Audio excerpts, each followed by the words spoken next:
የኢትዮጵያ ተምሳሌት በአዲስ አበባችን አገር እንድታድግ ዋጋን በድምፃችን ዓለም አስደማሚ ፈጣን ነው ለውጡ ትልቅ ነው በተገና ንብረቱ።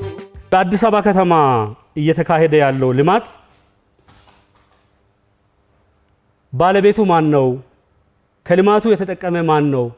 ከልማቱ የተጎዳ ማን ነው የሚለው ማየት አለበት። በአዲስ አበባ ከተማ ኮሪደር ልማት፣ ወንዞች ዳርቻ ልማት፣ የከተማ መልሶ ማልማት፣ ሌሎች ልማቶች እያንዳንዱ ሰፈርና አካባቢ ነዋሪ ህዝብ ሳይመክርበት ሳይሳተፍበት የተሰራ ልማት የለም።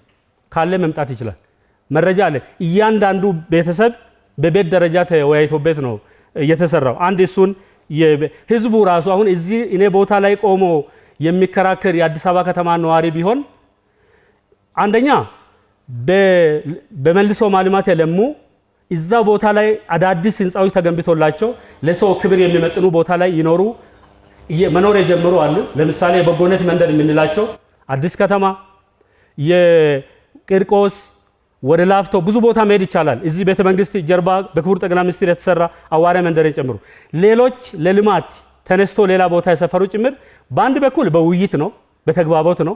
በሌላ በኩል ደግሞ ለሰው ልጅ ክብር በሚመጥን ቦታ ላይ ነው የገቡት። ቤት የሚመስል ቆርቆሮ በቆርቆሮ ቤት የሚመስል ጭቃ በጭቃና ላስቲክ መጠለያ ውስጥ ነው ወጥቶ እዛ የገቡትና ሳይመክርበት ሳይወያዩበት የተደረገ ነገር የለም።